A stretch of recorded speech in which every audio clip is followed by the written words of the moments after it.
Hello, everybody. My name is Michael, and I'm an addict. Terry already told me don't get up here and reshare, right? So listen, I need some help with this one here, right? I just did the sponsorship piece, right? And I was trying to pull some identification in. I got a bigger crowd, and I think I see an older crowd. And I told them what I knew about sponsorship was this. Back in the day, I used to watch the Ed Sullivan Show and the Art Linkletter Show, and that's all I knew about sponsorship. And before they started the show, they used to say, "And now, ladies and gentlemen, a word from my sponsor." Come on, Ousmane.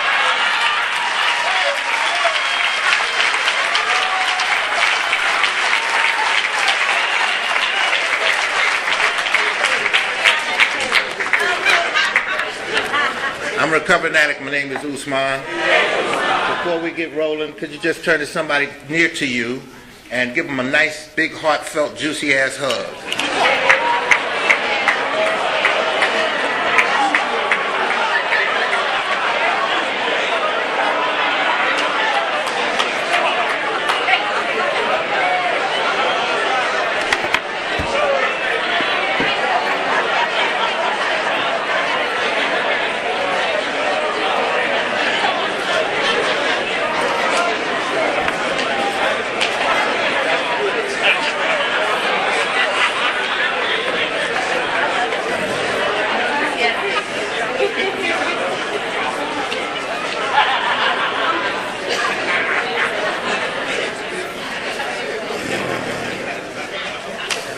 I'm still a recovering addict. My name's Ousmane.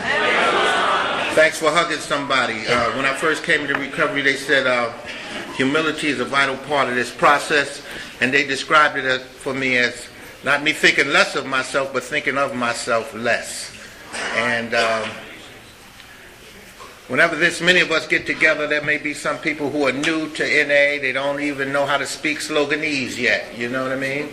And addicts, by and large, come from the never let them see you sweat school of life. So you could be sitting right next to somebody in searing white-hot pain, and they might not understand too much of what's going on, but they could feel that loving hug you just gave them. Yeah.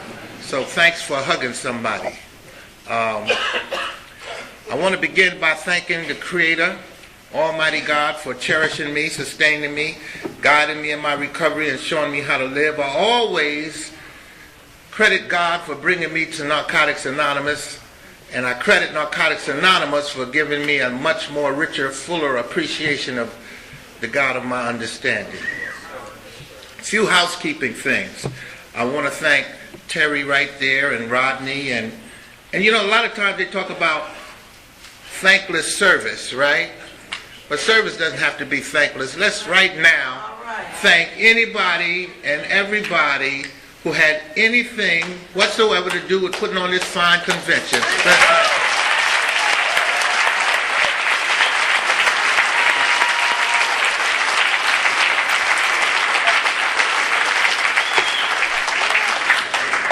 Yes. And I've heard a lot of different people speak here at this convention, and it works out why on page 119 it talks about how there are many ways of carrying the message. There are many different styles. And it talks about how some of us can get very honest. Some of us are very good in service. Some of us have a sparkling sense of humor. And some of us have the capacity to speak in what they term no uncertain terms. Right? In other words, I curse. I don't want anybody to leave here, and if you get asked, how was that Ousmane fella? Don't say words to the effect of, rarely have I heard such a beautiful exposition of the vagaries of addiction, with particular emphasis on the Narcotics Anonymous modality of recovery, except for an apparent inability on behalf of the speaker to avoid the propensity to prolifically profanate his English.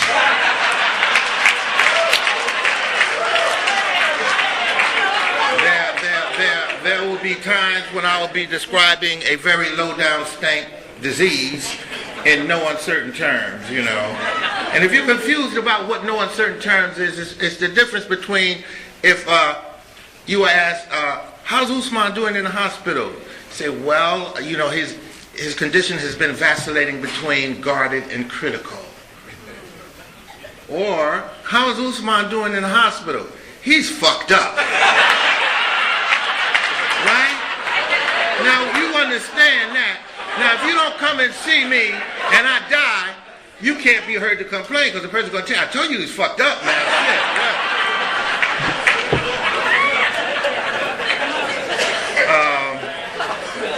I want to say that I'm using Mike I's guns here. I have his literature, him and his wife Anita's literature. I don't have mine, so I might not, I'm more conversant with mine. You know how you have your stuff all hooked up, marked up and everything, tabbed up. So if I get a little confused, we're going to do it Dr. Martin Luther King Jr. style. And I'm just going to say, somewhere I read. All right? And we'll straighten it out later. Right? We'll straighten that all out later, right? Okay? But I'm not a literature apologist. Sometimes people say, oh no, oh my God, not another basic text quoting, literature toting joker. He's going to get up there and read stuff. Listen, if you didn't want me to refer to this, you never should have sold me this shit. Right? Right. There was a woman named Dot T, and she said, recovery is like sex. That's right. That's what she said. Recovery is just like sex. If you're not enjoying it, you ain't doing something right. So I'm about to have me a good goddamn time up here in Grapevine, Texas. I came a long way to get to Grapevine, Texas, so I don't know how to do this other than to really honestly try to the best of my ability to enjoy myself. Another quote from her, she said, recovery is like waking up in a burning house. The house is on fire. It don't make no difference who started the fire. Whether it was your drug addict daddy, your codependent mama, your child molesting sister, your job is to get out the house. So I'm just going to talk about how I got out the house. Right? I was talking to Terry. I said, Terry, what is the theme of this convention? She said, keeping our spirit alive. Is that right? Keeping, that's what I said. What you drinking, Terry? Keeping the spirit, oh, she's a sweetie, you know that. Keeping the spirit alive, right? And that's what I'm going to talk about, keeping the spirit alive. But you know, when you come to recovery, a lot of things that we take for granted, a lot of our topics, they only make sense to us. In other words, the reason I have to stand here and talk about keeping the spirit alive is because evidently something happened to my spirit. Why would I have to talk about keeping my spirit alive if my spirit was still intact? In the beginning, when I was born, for a while I lived in what you could call the Edenic state. Like I was in the Garden of Eden. Life was just wonderful. I still had God's breath on me. I'm talking about a time, and I can remember a time. I can actually remember a time when life was just wonderful. I still was in touch with my God-given birthright. I could find no reason not to be happy. Okay, you're with me? Okay? I was just happy-ass little boy. Straight up and down happy. Happy, happy, happy, happy. Just happy. Remind you of an old Stevie Wonder record which said, listen to children's laughter, remind you how it used to be. With a child's heart, go forth and face the words of the day. I'm talking about before you was black happy, before you was white happy. You understand that kind of happiness? Before you knew gender, it didn't make a difference if you was a boy or girl. You didn't know straight, gay. You didn't know nothing. You didn't need special toys to play with like the kids today. Every little kid you see is... You didn't need none of that shit. You was just happy. You could just play. You did shit like you made mud pies. Just whatever was there, you worked with that. Just straight up happy. You know, didn't know gender. Let me see what you got. I'll show you what I got. You know, just happy, right? And I remember that. I remember being happy. Life was just wonderful. Remember when you just looked at life with wonder and, wow, this is great. You know, and it stayed like that for about 5 years, at least till I went to school. No, for real. I remember going to school and I was sitting behind a little girl and her name was Mary Ann. Here's what you need to know about Mary Ann. She had the most glorious, beautiful golden pigtails. I had never seen that texture of hair in my home. And so, I'd never seen that. I said, that's some deep looking shit. I reached out and I touched one of her little golden pigtails, whereupon she turned around and she said, if you don't get your little nigger hands off of my pigtails, you better. And I said, all right. No, stick with me now. I'm going somewhere with this because I went up to the teacher and I said, Miss Trimaglazi, Mary Ann used a word that I missed and maybe I was out when you went over the word.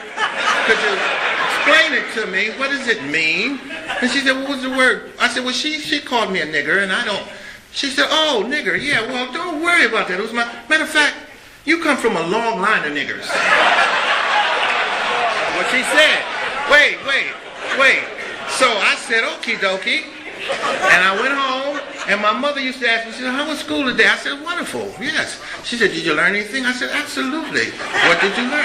I said, well, I learned that I'm a nigger. You're a nigger, too. In fact, we come from a long line of niggers.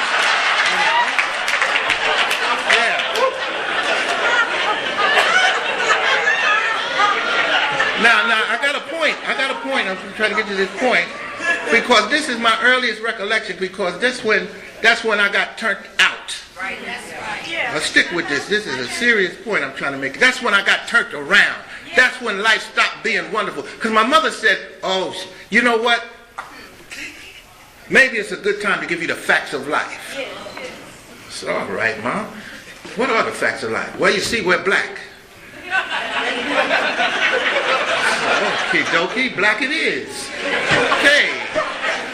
Everybody looked all kind of different colors in my family. You know, we look like the UN or something. But she said, we are black.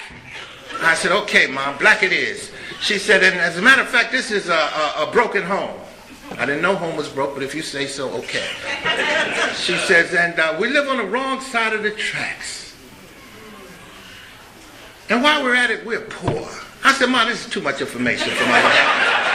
You know what I mean? I'm trying to be happy and shit. You know, you're putting all this stuff on me. I'm only 5. I don't know what to do with all of this. You understand what I'm saying? I'm talking about the birth of the disease of addiction. That's what I'm talking about, because I'm talking about what happens to someone to where they, on a deep, down to the cellular level, buy into the notion that they're not enough. Huh? I mean, why would I have to reach out for somebody to give me something to make me feel better if in the first instance I wasn't enough? Come on. Huh? I don't measure up. Yeah. Now all of a sudden I need permission to be happy. Yeah. I got to get permission from the outside in to be happy now. Before I even pick up a drug now, I'm sold on the notion that I need spiritual answers to I need material answers to my spiritual journey. See, and here we talk about our spiritual condition is the basis for successful recovery, offering unlimited growth. And here we talk about by making our spiritual development our primary focus, all other areas of our life develop naturally as it was meant to all along. I don't know that yet. All I know is that now I'm being told that I'm not enough. Right? It's not like I went to school and we had what you want to be day. What do you call that? Career day, you know. And they said, little Joe, what do you want to be? And little Joe said, well, I really pray that I can grow up to be Joe Pincushion, just, you know, intravenously using drugs all my life. And Wanda, what about you, Wanda? Well, I would very much like to grow up to be Wanda Hostro. Wanda Hostro. And Barry, what about you, Barry? I just want to be Barry back and forth, just back and forth to the cop man all night long. It wasn't like that. Something had to happen. I don't care who you are in here. This is what I know. Something has to happen. Let's keep it on me. Something had to happen to me for me to buy in on a deep level to the notion that I wasn't enough. And once I did that, here's what happened. Straight up on the heels of that, I learned desire. I'm talking about talking about indiscriminate desire. See, because it doesn't matter. I'm an addict to the core. It doesn't matter what I desire. I'm in trouble.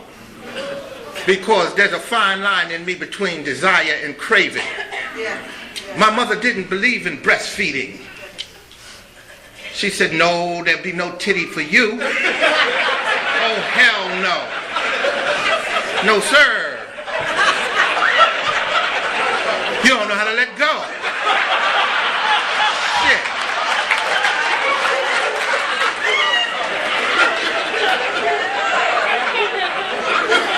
I said, Mom, did you breastfeed us? Oh, hell no. I didn't know how to let go. So the point I'm trying to get to is, listen, at an early age, I was a few flapjacks short of a full stack. At an early age, I was a few French fries short of a Happy Meal. Right? Because the disease had me gripped up as soon as I bought into not being enough. And then it colored everything else that I tried to appreciate with my senses. Right? I became a sucker for a rush. For as long as I can remember, I was a sucker for a rush. I wanted to feel good. Even, let me just say this because I'm remembering it and I wanted to make a point of this. Even to this very day, I sometimes confuse feeling better with getting better.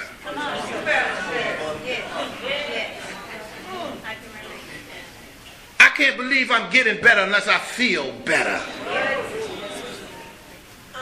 And what I do on a daily basis is just real sophisticated now. But I look for various ways in which to feel better. It's just that some of them now are socially acceptable ways of feeling better. But I'm still running round and round the tree looking for the stump. Anyway, I digress.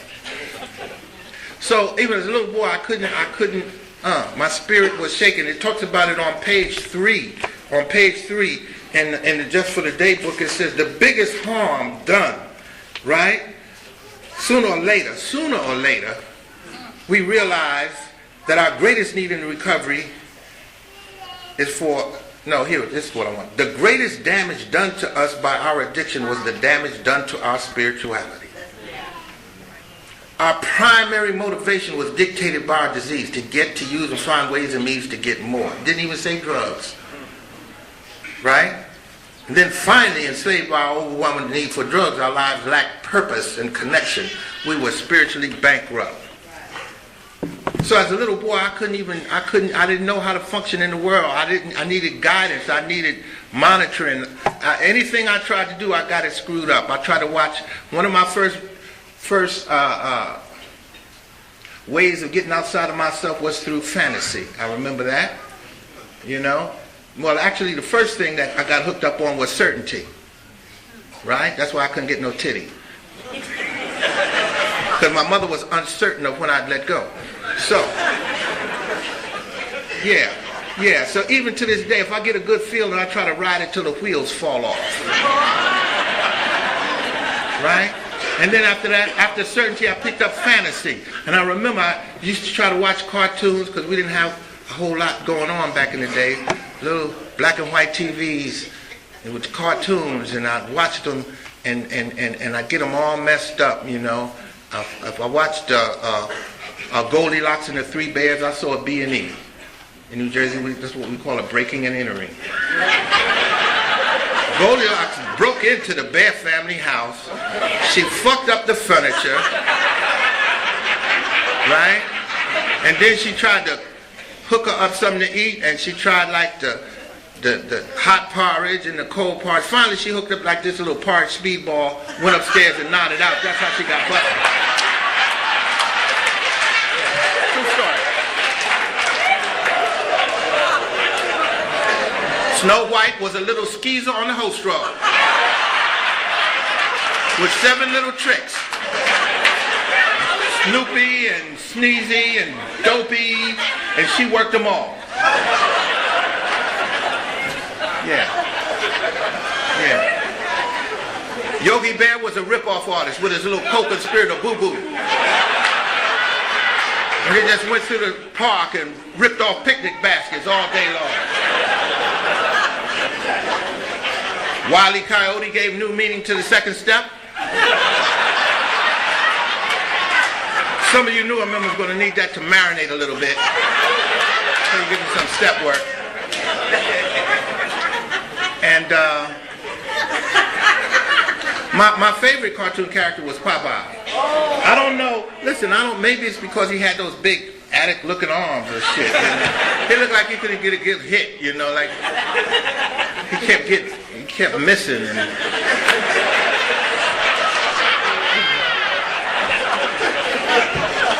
yeah. With his little crimey Wimpy. You know, Wimpy was the original dope fiend. He was. He used to say, I'll gladly pay you Tuesday. He said, right? He's the original dope fiend. He was. But anyway, I like Popeye, because Popeye caught hell. He didn't have no superpower thing kind of working. You know, he was just regular little Popeye, and he caught hell. Most of the cartoon, they just got his ass beat. They changed people who beat his ass. He beat Brutus, and then next day Pluto. He just beat his ass, you know. But in good addict fashion, he would go into surrender mode, and he would let you know that he was gone, because he would say, "That's all I can stand. I can't stand no more. I can't stand no more. I can't stand stands with an S. I can't stand no more." And then something deep would happen. Real deep would happen, you know. All of a sudden, he'd reach into his stash. And he'd come out with this silver tin, which contained a green leafy vegetative substance. And he would squeeze it. And spinach would go up in the air, and then he was smoking in his... Oh, he hit that spinach. Yeah, he hit that spinach, boy. Popeye smoked that spinach. And then all of a sudden he would transform. All of a sudden he had self-acceptance on a deep level. He said, I am who I am. God damn it, I'm Popeye the Sailor Man. What?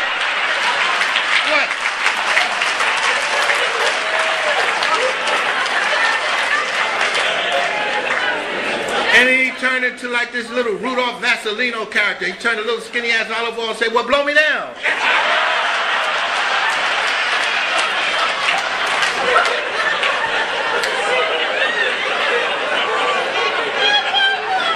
But why do I mention these cartoons? Because early in life, man makes habits, but later on in life, the habits make the man. That's right. Right? So I'm watching Goldilocks, and I say, look, if you can't find another way, break in.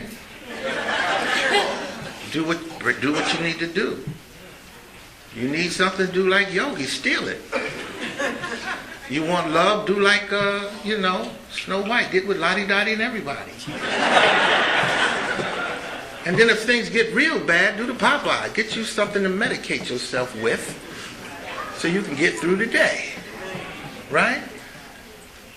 So, when my spirit got broken, like it said here on page 3, I tried various means of trying to get it back. You know? I remember picking up comparison. I came from a large family, and I used to like to play up the street at the Miller household because there was only Billy, his wife, his sister Gloria, and their parents. And I can recall playing with Billy, and his mother would say, "Ooh, you little boys, you've been playing very hard. Would you like me to fix you some lunch? Little Ousmane, are you hungry?" I said, "Hell yeah, Miss Miller." She said, "What would you like?" I said, "Get out of town." I remember running home. I said, Mom, you will not believe what they have up the street at the Miller household." And she said, "What, son?" I said, "Choices." Yeah. She asked me if I wanted a cheeseburger, a tuna fish, a bologna and cheese. They got all kind of stuff up there. She said, "Boy, get out of here. Don't act like you don't have choices. You know you can have a peanut butter and jelly sandwich if you want. And if you don't want that, you can have a jelly with your peanut butter sandwich." Shit. But what you need to know, in my house, it wasn't like we had Skippy, Jiffy, Peter Pan. We didn't have any brand name, nothing. We had a great big silver tub, oil tanker size, industrial strength size peanut butter. You understand what I'm saying? I'm talking, we had this non-discriminating peanut butter. It didn't make any difference whether your bread was white, whole wheat, Italian, pumpernickel, or rye. Talking guaranteed to fuck your bread up type peanut butter. If you had to come up with a brand name for this peanut butter, it would have been ludicrous. When I move, you move, just like that.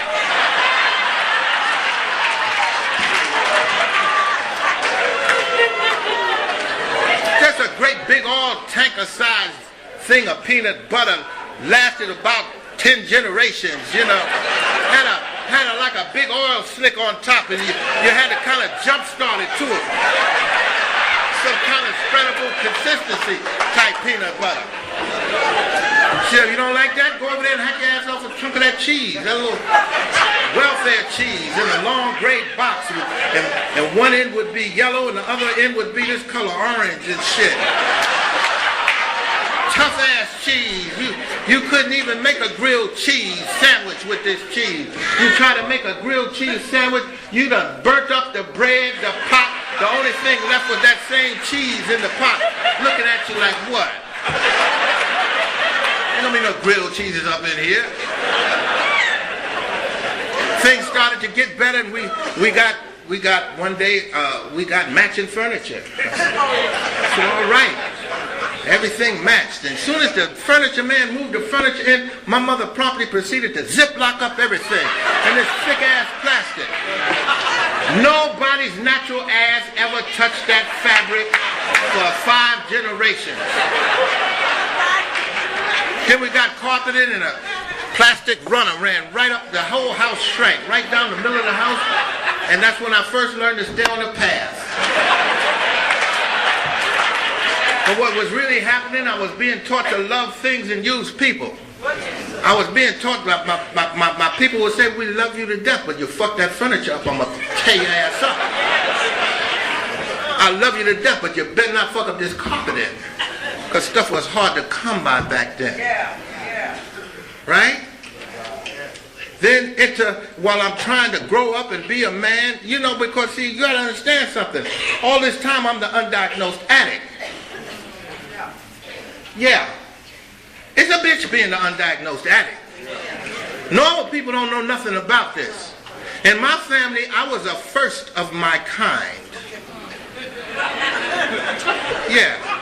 I don't know if you can identify with being the first of your kind in your family. All the rest of your family going off doing normal stuff, living, enjoying life like other people do, and you stand out by yourself because you are a first of your kind. Right? I'll give you an example. My mother was a very spiritual, religious, churchy woman. She, God bless you, she just, every other word was God, you know, and you could do anything. And she said, well, you know, so-and-so did this. Well, bless his heart. God ain't finished with him yet. And one day she said, listen, could you come here, baby? I just need to ask you a question. I said, yeah, what is it, Mom? She said, sit down. I really want to ask you something. I said, yeah, what is it? She said, baby, what the fuck is wrong with you?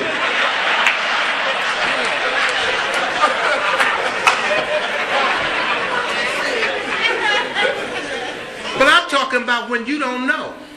Your family's baffled and confused, but you're the undiagnosed addict, so you don't have no answer for this. She said, no, for real, what exactly is your major malfunction? I really don't mean to be like this. But you said you was going to go pay the bills. What happened? I got in the car and the car drove itself. And then what happened? I don't know. I was minding my business. The next thing I know is abracadabra drugs. I don't know where they came from. And you'll be serious. I'll be serious, because I wasn't trying to mess my life up or anything like that. I was trying real hard to be a family man, a brother man, a spiritual man, a working man, a husband, a father. Meanwhile, this guy was created, I call him Addict Man. Well, first he was like Addict Boy, right? Because I was like a working addict, you know. I was a weekend warrior. You understand what I'm saying? I worked hard, and then on the weekend, little addict boy would come out and we'd go out and play. And everything seemed to be coochie crunch and under control until he started growing up. Little addict boy started growing up. How do I know? Because one day he jumped out. I'll never forget, it was a Tuesday. I said, wait a minute, man, it's Tuesday. You shouldn't be out yet. He said, fuck that. I said, how are you talking to me like that? He said, because there's going to be some changes made around here. I ain't addict boy no more, I'm addict man. And I'm coming out anytime I get good and goddamn ready. That's change number one. I come out when I want to come out.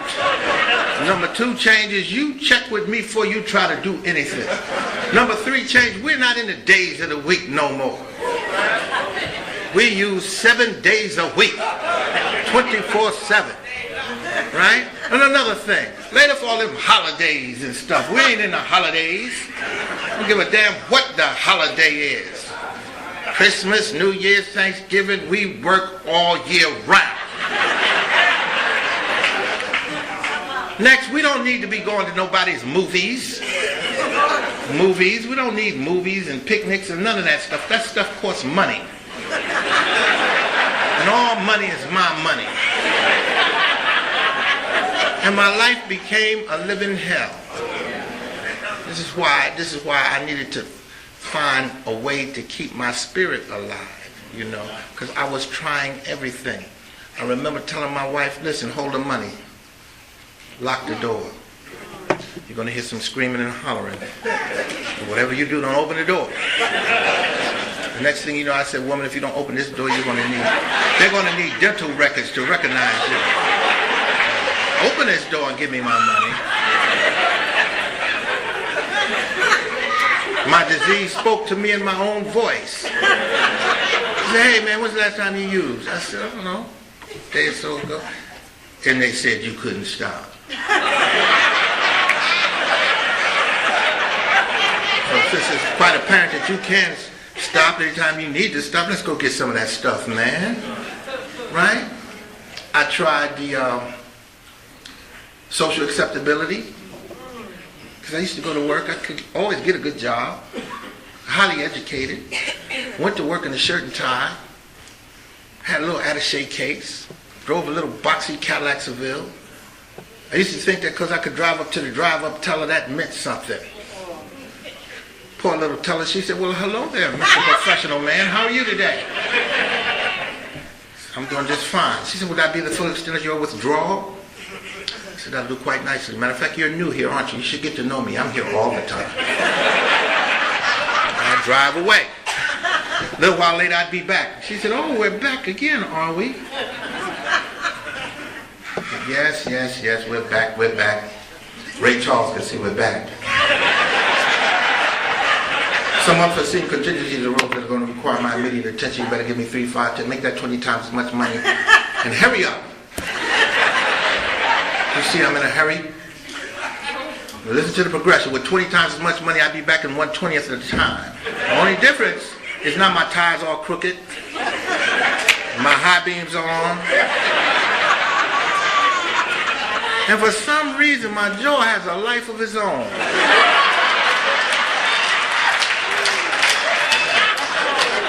She said, we're back again, aren't we? Yes, we're back. I see we're back. She said, oh, is there anything else we can do for you? I said, lean over here, let me tell you what you can do. Just do your motherfucking job. That's what you can do.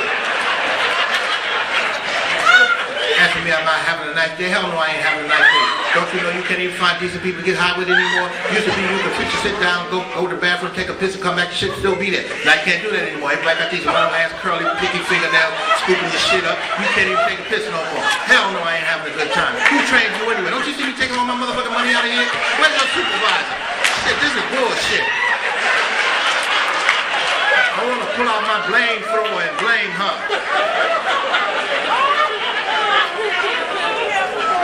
Because the disease, it's hard to take responsibility for what you don't even know you're suffering from. I don't know how to, all I know how to do is pull out my blame thrower and blast people. I tried the geographicals. I remember going over to Paris, France, me and my wife, before she escaped.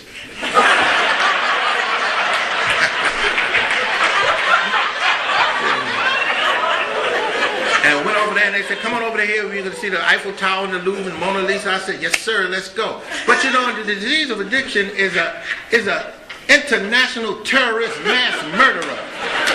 Fluent in all languages and shit. I got over there and the French are very funny, you know, because they you know, I don't know that one is wet, one is dry. I've never been to the Thirsty Club. I don't know nothing about this, you know. So they drink wine with everything. You could order a bowl of cereal. What kind of wine would you like with that cereal? Red or white? So by noon, I'm drunk. See? Because I only got high when I couldn't get fucked up. So, and my drug of choice by then was more. What you do? I do what you do. What you doing? Whatever you doing, that's what I'm doing. Right? So, next thing I know, addict man jumped out saying, bonjour, monsieur, comment ça va? Ça va bien? Où se trouve un petit peu de heroin? Mademoiselle, tu es très jolie. Avez-vous un petit peu de cocaine? I'm way over on the other side of the world, high as the Georgia pine. And I mentioned the Wile E. Coyote second step piece for a reason, because I remember coming back from there, and I was sitting watching my TVs with my wife before she escaped. And one TV with picture, no sound, and one with sound and no picture. She said, we need a new TV. I said, what, you got picture, you got sound, what? Anyway, on the picture set, well, this music started and it said, come down to Jamaica, where we love you. Come on down to Jamaica, where the water is blue. And up out the water came this woman with a wet t-shirt on that said Jamaica. I said, whoa, we going to Jamaica. Yes, sir. We're going to lay back on the white sandy beach with the blue water and kick these habits. And we made it to Jamaica. And I'll never forget, I came out the cabana and my wife had these pina coladas, you know. And I said, if you lost your mind in somebody else's, don't you remember France? She said, but they're adorable. Look at them. They have little parasols with the little cherries. And forgetting that in Jamaica, they use 151 rum. It's the same thing they fly their jets with. But you know, addicts don't need a lot of convincing. She said, aren't they adorable? I said, they do look rather adorable. I knocked back one of those adorable looking pina coladas. The addict man jumped out and said, yes, man. Yes, man. I feel real irie now, boy. Thought you were true with me, huh? What you think? You keep me behind the damn 8-ball? With your white sandy beach and your blue water? No, boy, you can't do it. You can't do it. Now move your mumaclatas and get me a nice big fat Jamaican spliff right now. I was off and running again. hitting the fast forward button here. In the end, I was greasier than a gas station mom. I'm talking about being tore up from the floor up, right? And I'm talking about my spirit, right? Because in the end, it didn't matter whether I got high or not. I wasn't happy with the drugs. I wasn't happy without the drugs. And I did not know where to find you people. I was in hell. Somebody told me to make a phone call, and I did it. They said, ask the man to come and get you and whatnot, you know. Even before that, I went over my cousin's house, you know, because I was at the end of a particularly long run, you know. And sometimes you can be running so hard you forgot you haven't eaten since Carter made liver pills. I said, oh, my cousin live here. Knocked on the door and said, hey, it's me. You know, I thought I'd come by. I know it's dinner time. Thought I'd bless you with my presence. And they looked at me like, whew. They said, we'll feed you, but you can't stay here. I said, well, I don't know why you're acting like that, but okay, I'll just get something to eat and just take a little nap. And I remember laying down and I woke up before I opened my eyes, and I could hear voices standing all around me. One voice was my aunt, and some of the voices were strange. She had a priest, a city council man, and I was mad. I don't know these people. And I could hear my aunt's voice. She was saying, that's him right there. Boy had a good education. I don't know what's wrong with him. I sure hope you can help him, because he got to get up out of here. And I made the call, and I begged the people to come get me. I said, you got to come get me right now, because listen, if you don't come get me right now, all bets are off. And the man said, well, we may have a bed Tuesday. That's Tuesday is way too far away. I have no idea where I'll be Tuesday. I don't know where I'll be the next 5 minutes. If you don't come get me right now, and the man said, okay, we're going to come get you right now. I said, because the thing you need, I said, excuse me, what you say? He said, we're going to come get you right now. He said, you want us to come get you right now? We're going to come get you right now.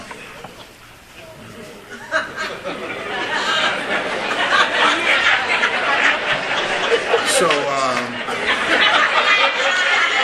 what you mean, like right now, right now?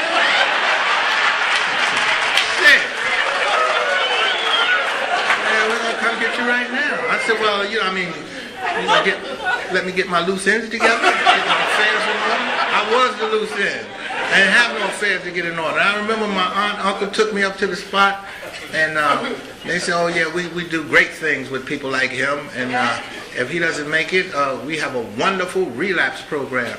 And I've heard her say, oh, he don't need to hear about no relapse program. This shit got to work for him right now. This ain't no relapse family. We don't play that.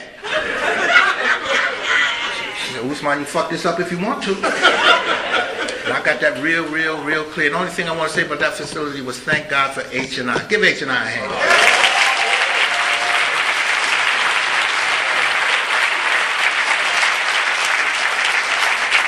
Yeah, because I met some wonderful people, and they had something I had been looking for all my life. They talk about it in the flat book, the Step Working Guide. They had this thing called credibility. Yes. Goddamn, boy, credibility is a monster. Yes, you know, when you're talking to somebody who has hurt like you have hurt, who have cried like you've cried, who have felt what you felt, and you knew it, they wasn't preaching to you, huh? They wasn't preaching, moralizing, being self-righteous. They was telling you out of their own experience, strength, and hope how it was for them, and telling me good stuff like, listen, when you get out of here, run to an NA meeting. Don't stop to pass go. Don't stop to collect $200. Don't stop to get your swerve on and wrinkle the sheets. Haul ass for an NA meeting and sit on the front row of the intensive care unit. Wave your hand in the air like you just don't care and say, I'm an addict, my name is Ousmane, and I need help. I need one of those jokers you call a sponsor, somebody reading from a later page who can help me better deal with what I'm dealing with at my stage. I need a home group, not a home boy, not a home girl. I need some place like Cheers where I can go and people can just look at my face and tell what I'm going through, because I don't know how to get honest yet. You could ask me, my ass could be on fire. And you say, how you doing, Ousmane? I'm all right. That ain't good. everything's all right. And I needed people who knew me that could look at me and say, no, you're not. What's really going on with you? And I did that. I came, I got me a home group, and people started helping me. People started feeding my spirit. They started sharing some good stuff with me. I was saying crazy stuff like, I don't know how I feel about this recovery. They said, what? I don't know how I feel about this recovery. They said, nobody give a fuck about how you feel. You still trying to feel good? You wasting valuable get high time, Ousmane. I said, damn. They said, but isn't that the horse you rode up in here on? Trying to feel good 24/7? How'd that work out for you? I said, all right, I get it. I said, but I really don't think. They said, think. Ain't nobody asked you to think. We're going to give you the privilege of thinking back in step 10. Right now, pick your thinking and your feeling and put them on. You can't even pass the addict belief test yet. I said, what's that? You don't know what the addict belief test is? I said, no. So, well, if you want to know what an addict believes, don't ask them how they feel. Because some days you the dog, some days you the hydrant. Some days you the fly, some days you the windshield. Feelings all over the place. You want to know? You want to know what an addict believes? Don't ask them what they think. Got a distorted thinking process. Don't consistently make good decisions. And please don't listen to what they say. Whatever you do. Right? You want to know, because the proof is in the way we live. You want to know what I believe? Watch what I do. I didn't know that. I didn't know how to monitor myself in accordance with what I did. Right? And I've always been capable of buying my own commercials. You understand me? Thinking I'm going to do one thing, next thing I know, I look up, I done jumped out the bushes, molesting my goddamn self. Wow. So I needed help. I said, listen, I need help worse than old folks need comfortable shoes. They said, the steps are the solution. Steps are the solution. And you're in the right place because we have a first step that's a thing of beauty. It's drop dead gorgeous. It's one of the finest recovering tools the world has ever known. First thing you need to do, Ousmane, is understand that you have the disease of addiction. That's not your sentence, that's your diagnosis. That's what's been going on with you all this time. Next thing you're going to do is get past guilt, shame, and remorse. Guilt, shame, and remorse will kick a bone out of your back. See, before you do anything, you need to get the proper foundation for this recovery thing. You need to understand that you have a disease and not a moral deficiency. I don't give a fuck what you did in your active addiction. That's what addicts do. It talks about it in our literature on page 57 in the basic text, 5th edition. No, page 78, I'm sorry. It says many of us had difficulty coming into the fellowship. Why? Because we did not understand that we have the disease of addiction. So we sometimes see our past behavior as part of ourselves and not part of our disease. Watch this same page, 78, in the Just for the Day book. It makes the same point, right? It says that when we used, our behavior was dictated by the needs of our addiction. Many of us, again, it's not a requirement, still identifies our personalities closely with the behavior we practice while using, leading us to feel shame and despair. Today, we don't have to be the people we once were, shaped by our addiction. Recovery has allowed us to change. So, Sally, don't come into the meeting and say, I'm Sally and I'm a hoe. No, you're not. I mean, yeah, you got a double set of words. You may have sold a little pussy. You understand what I'm saying? But that's not who you are. That's just the behavior that was associated with the disease of addiction. That's not who you are. John, don't say I'm John and I'm a thief. No, you're not. You may have stole some stuff and you pick up, you do it again. But that's not who you are. They said, come in here and you're gonna understand that you are powerless over your addiction. Don't just be running around talking about I'm powerless, I'm powerless, I'm powerless. I was going to work, but the alarm didn't go off. I'm powerless. No. You're not powerless. You're irresponsible. Call your job. Say, look, Jack, the clock was broke. I'm going to be late, but here I come. That's recovery. You know, don't run around in the name of the first step talking about, hey, I ain't used today, so it was a successful day. No, you can't walk down the street, hit a baby in the head with a hammer and say, I ain't used today, it was a successful day. No, you out your mind. You was at jails, institutions, and death. You could get killed hitting a baby in the head with a hammer. At a minimum, wind up in jail or in a crazy house. Disease don't need drugs to jerk your life around. Huh? So you got to understand that. You have to understand. And then and in terms of the first step, how about learning when your first step is flown out the window? And don't need to have a first step if you don't know when it's gone. Because a lot of stuff we talk about in here, like recovery and sponsorship and da-da-da-da-da, these are fluid concepts. I'm never going to reach a point where I'm recovered up with an ED on the end, where I'm a power greater than myself and I no longer fit the literature. Point being, I could wake up recovering my ass off. The poster boy for recovery. Look up recovering addict in the dictionary, there I am. And by noon, I could lose my monkey mind. These are fluid in and out type concepts. And I need to understand that. You understand? So I need to know when my recovery goes. And something has to happen before I lose my recovery. I have to lose my consequential thinking ability. That's the joker I was before I got diagnosed with disease of addiction. I make the best of plans. I use stuff, crazy shit like sheer willpower, gritty self-determination. I am not going to use today. God damn it! I swear to God, I'm not going to use today. Next thing you know, I'll be sitting on the side of the bed, busted, dusted, totally disgusted. Can't believe I did it again. Why? Because I had no consequential thinking ability. Today, the first step gives me consequential thinking ability. You understand? Yeah. And then I need to work a second step. I need to work a second step so I can come to believe, and that's a process. A process is like breathing. No matter how much I breathed yesterday, I better take a few gulps of air today.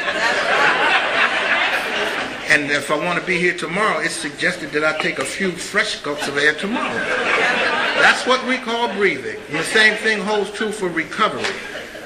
Because there's a very special process I'm trying to get with in the second step, right? I'm trying to develop something that's crucial to my recovery. I'm trying to develop the gift of discrimination. There's a lot of powers out here, and I'm trying to be able to discriminate what's good for me from what's bad for me. You understand what I'm saying? Because a lot of times I can't tell. Because I told you I confuse feeling good with feeling better with getting better. Right? So a lot of times, just because I feel better, it won't be till I stop feeling better and the euphoria wears off and say, that wasn't too bright. Damn, you did all that without drugs too, didn't you? Yeah. So I need the gift of discrimination. I need to keep coming back till I get to a point where I've done something, like they describe it in the third step, they call it tremendous, revolutionary, momentous, monumental shift, right? To where now I really realize what my greatest source of strength and courage is. At some point in my recovery, I had to shift from material orientation to a spiritual one. And until I did that, I was going to be on a rocky road. You know what it's like? It's like if I'm in recovery, still trying to move all the material pieces around on the material puzzle board of life and think that that's going to get me where I'm trying to go. And where I'm trying to go is I'm trying to get real close to God. Right? But I'll say more about that later. But unless I make this transformation from a materially based spiritual certainty to a spiritual certainty, I'll be like a joker looking for an FM station on an AM dial. Don't make no difference how much you run up and down the AM dial. You're not going to get that FM station. Don't make no difference what I do in my life. I can change lovers, jobs, cars, cities, all of that, but unless I'm working on the spiritual realm, unless I'm trying to spiritually get better, it's not going to work for me. You understand what I'm saying, right? And I need to take that into my fourth step with me. I want to settle down on this fourth step for a minute. This was a real important step to me because I had a number of sponsors, and it wasn't until I got a particular sponsor that I really got to understand the fourth step. First of all, I did not know, and maybe this is news for some people in here, I did not know that you had two different competing philosophies in recovery. Well, what are they? I'm glad you asked. One is Freudian, psychoanalytical, right? Lay down on the couch, write about it. You can't write too much. And get honest. Go deep. Reach down. Dredge up some old deep shit out your past. Now, mind you, now, ain't nobody in here therapist and got no training to bring you back from where you might go. Huh? Hey, you might reach down for some real juicy stuff and come up with it and say, "Pow, sponsor." They might say, "Get the fuck out of here." Shit. That's an outside issue. You might need some special help for that one, Jack. But in a word, it's past oriented. It's always focused on the past. Right? You can write too little, but you can never write too much. Just write it. The other philosophy is just for the day. Gestaltist, existentialist, it's all centered on today. Right? And it's like what we read about in the fourth step. It says we must be done. We must be done with the past, not cling to it, right? It says in the fourth step, in the works how and why, right? It says we don't have to be the lifelong victims of our past. It says in why are we here, right? We concentrate on recovery and feelings, not what we've done in the past. And we have a whole chapter called Just for the Day. And even in our readings, we say, we don't care how much, how little you had when you connect this work, and what you want to do about your problem, how we can help. Now, right? I didn't know that, and so when I first approached the fourth step, I used to make the mistake, and it tells you this is a mistake. If you're doing this, it tells you, this is the only step that tells you what the purpose of it is and the purpose of it is not. And the first few four steps I worked in accordance with what the purpose was not, right? And it tells you in here which one of these is a mistake, right? It says in step 4, in the basic text, it tells you, it says, listen, some of us make the mistake, flat out mistake of approaching this fourth step as if it were a confession of how horrible we are, what a bad person we have been, like in the past, right?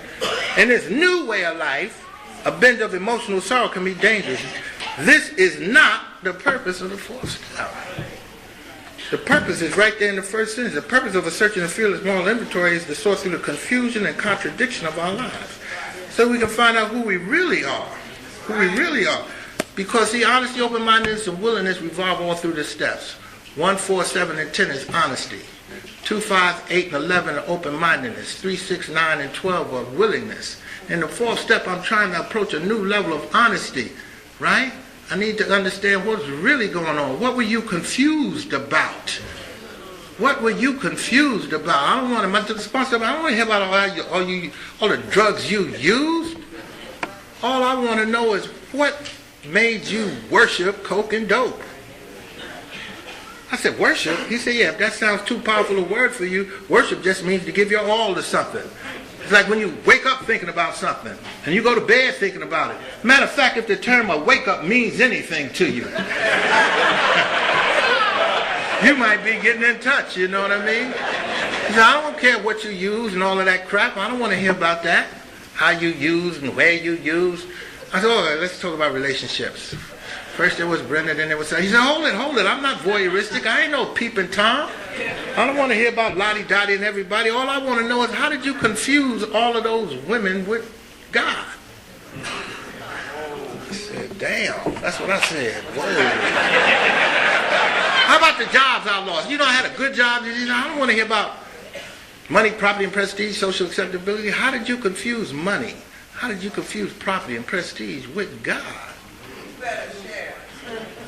And then I started to connect the dots and see the general outline of what he was trying to get me to get in touch with, you know, that underneath, like we talked about in the fifth step, and then the sixth step, underneath all of the defects of character, they're all children of fear. And fear comes from separation from God. If you don't have God in your life, you will be a scared somebody. especially if you try to do it clean. So I got in touch with that, man, and I got entirely ready. And entirely ready is deep to get entirely ready to switch over to this new spiritual way of life. Because now I got to operate in God's time. Right? Now I got to operate in God's manner. Right? Now I got to operate understanding that if something's going to change, it's going to be because God's going to do it, if at all. Because that's part of entirely. Just because you pray don't mean things are going to get better. You just may get better with things. Now you pray for somebody not to die and they die.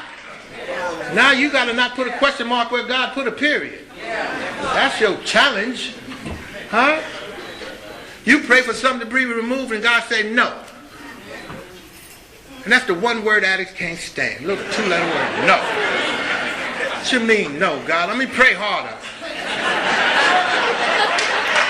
Let me pray harder because I can't believe you said no. And my sponsor said, what makes you think God's perfect will isn't being done right now? You still want to be the one to decide what is and what is not best for you. Can't handle a no, right? Then I had to take a look at the fact in the seventh step, just because I stumble doesn't make me a bad person. Just because I fall short doesn't make me a bad person. I got shortcomings. Yes, I do. Yes, I do. But you can have a shortcoming. If anybody's in here struggling with a particular issue and it seems like it's taking a while to make what you think is progress, just understand something. It's all right to stumble as long as you're stumbling forward. Right? Because you know why? Even if I fall short today, it's not the same as before. Because if there was a time in my life I didn't fall short. I was short.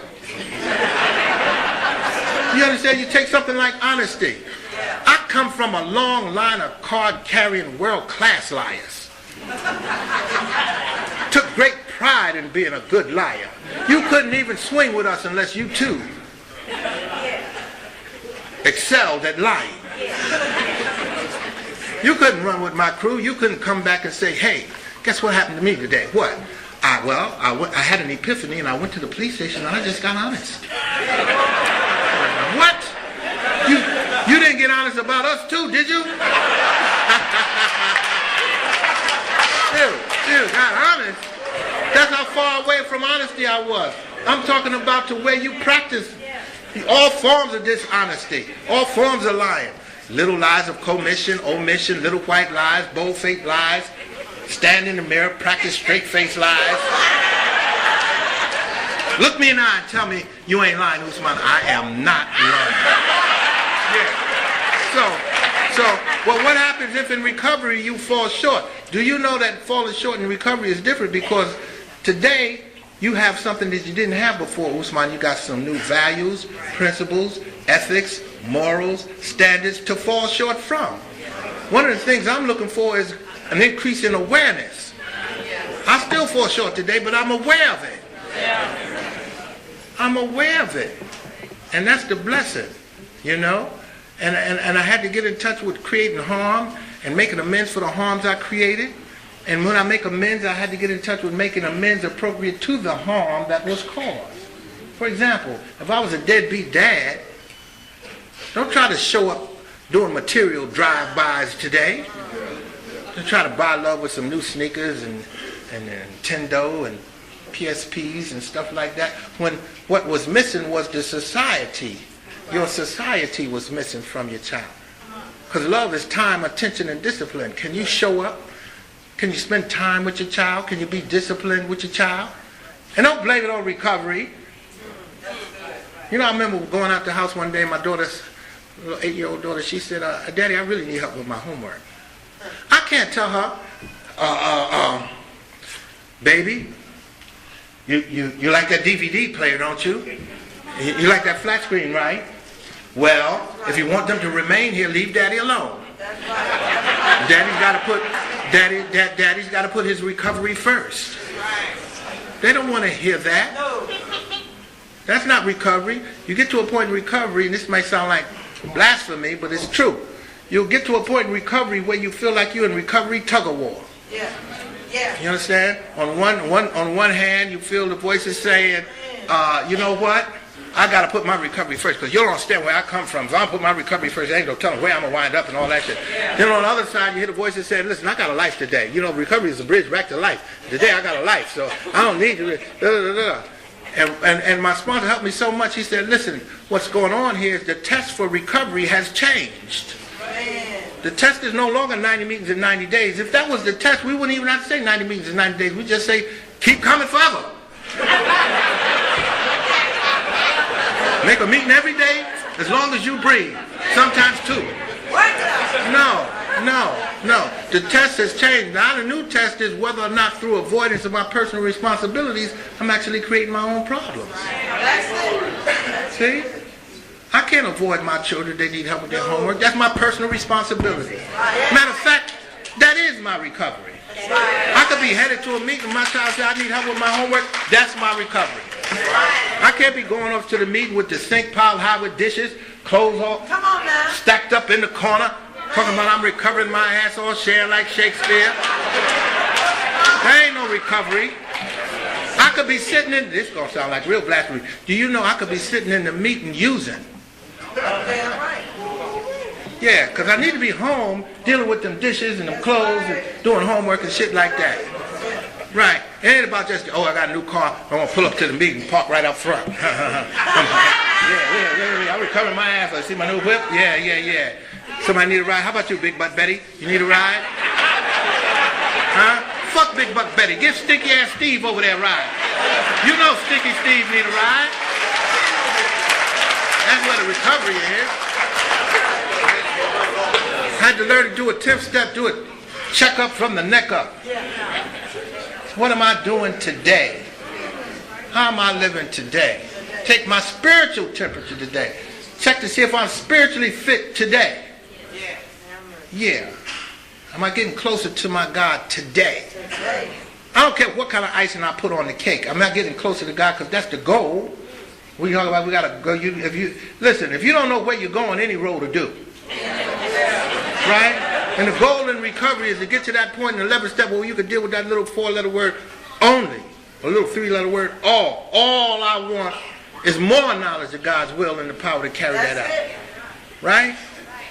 And then once I get in touch like that, I have a duty, I have a responsibility to carry a nice, crisp, clean, Narcotics Anonymous message to the movement.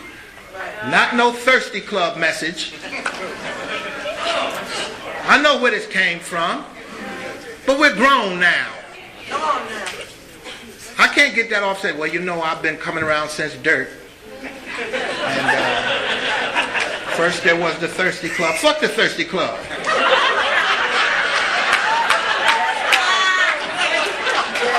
I'm not supposed to be up here with a little succotash smorgasbord message. That's right. Supposed to carry a nice, clear. We even have an identity statement. It says, I'll paraphrase, if you can't carry a Narcotics Anonymous message, shut up.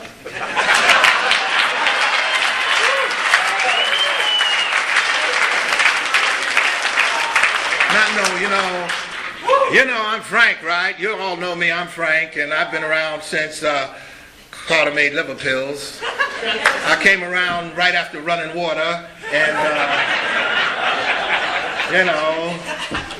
I got 2 sponsors, one NA sponsor, then my thirsty cup. Shut up, Frank. Don't be peeing in the newcomer's ear like that. Don't do that. Oh, I'm Sarah, and I don't make meetings anymore. Shut up, Sarah. You know damn good and well meeting makers make it through the storm. Now we'll leave it up to you, Sarah, what is regular attendance, because that can vary. You know, there's only so many hours in a day. Yeah. You might be able to make 3 meetings, 2 meetings, 1 meeting a week. But listen, if it's regular, you got a shot. But don't come in here talking that foolishness. I don't make meetings. Well, shut up, Dick. Yeah.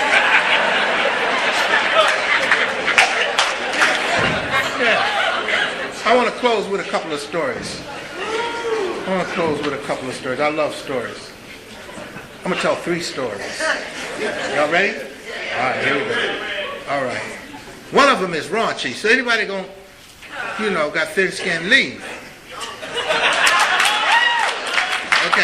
Okay, here's the first story. Right? The first story was about these two guys. They were over in deepest, darkest Africa on the Serengeti Plains, right? And it was a beautiful morning, and they came out of their tent, and off in the distance they saw the almighty lion. And one turned to the other, and he said, and it was deep, because when they saw the lion saw them. How they knew that was because he started slowly moving towards them faster and faster. Whereupon one of them sat down on a log and started taking off his boots and putting on his sneakers. And the other one looked, said, "Are you crazy? Do you really think that those sneakers are going to help you outrun the lion?" And the other one said, no, my friend, these are not to help me outrun the lion. They're to help me outrun you.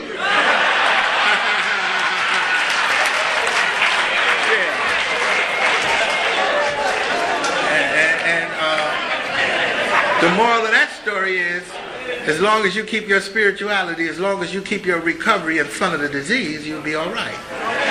Right? Okay. Here's the raunchy one, and then I'll follow it with another clean one. There was this village that was surrounded by a thick forest. And in this village, there was nothing for the children to do. No playgrounds, no basketball courts, nothing. And in this forest were these great big, giant man-eating gorillas, right? So one day the kids said, "We got to come up with something to do. What are we going to do?" So they said, "I know. Let's start a new sport. What would that sport be? Let's start the sport of gorilla hunting." Sounded like a good idea. Sounded like a bright idea, right? Right? Now, mind you, nobody had ever gone into the forest and messed with the gorillas and come out clean. Everybody that tried it wound up with jails, institutions, and death. Undaunted, the little boy said, "Are we going to do this?" And they said, "And you know that." And they turned to one little boy and said, "You want to be first?" And he said, "And you know that. Why not?" And he went and he got his father's gun and he went off into the forest. And he got into the forest. All of a sudden he felt a tap on his shoulder and he jumped. He said, "Oh my God, who is that?" And the boy said, "It's me, Gorilla."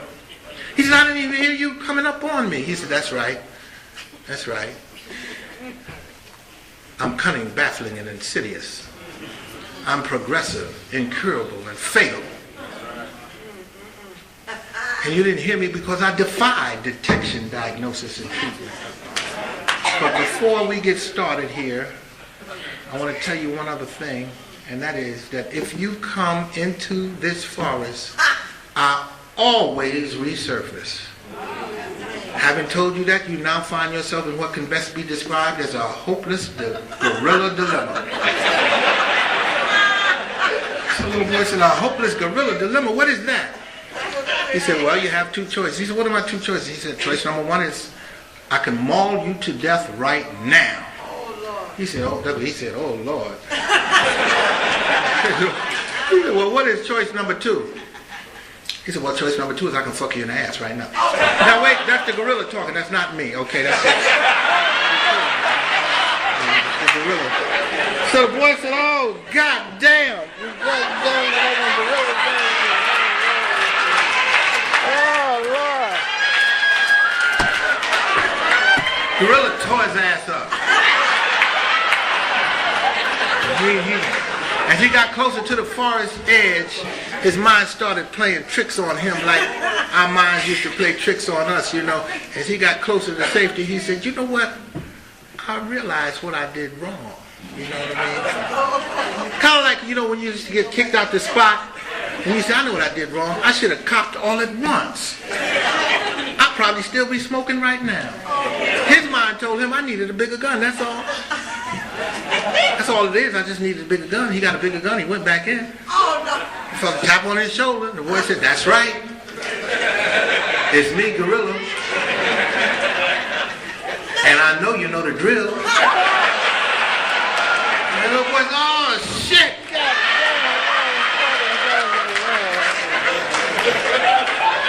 damn." This time the gorilla tore him a new asshole.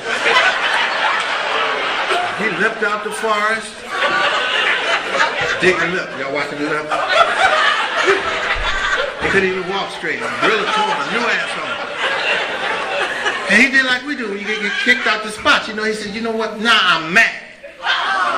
You know, kind of like we, you know, people say, don't you have some place to go? Because you done spend all your money and shit like that. And you can't believe you're going to kick me out. You're going to kick me out. All the money I spent up in here, you're going to kick me out. You want to know what time it is? Do I have some place to go? I don't believe this shit. Now I'm mad. I'm going to get some more money. I'm going to show them who they fucking with because they don't know me like that. You understand? That's how his thinking went. He said, and he went and he got this big pump, laser red dot, killer for real shotgun type thing. He said, I'm gorilla killer for real gun. He went back into the forest and he took 1 foot in the forest and he felt a tap on his shoulder. He said, that's right. I told you I was progressive.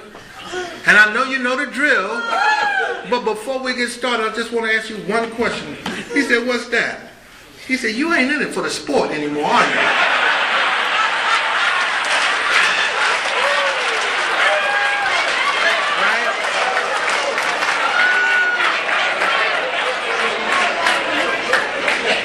And the moral of that story is newcomer, old-timer, anybody. If you've made it here to what we call addict heaven, that's what this is. This is addict heaven. This is where you already been to hell, right? We've already been to hell. This is as good as it gets for us. This is addict heaven. If you make it, you're so blessed to experience God's grace and mercy, to experience addict heaven, and you still choose to go back out in the dead world. Just remember, you ain't in it for the sport anymore.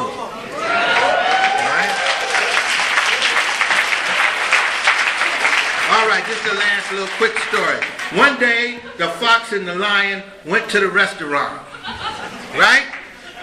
And the waiter came, and the fox ordered everything on the menu. Fox said, I'm hungry like, just bring everything.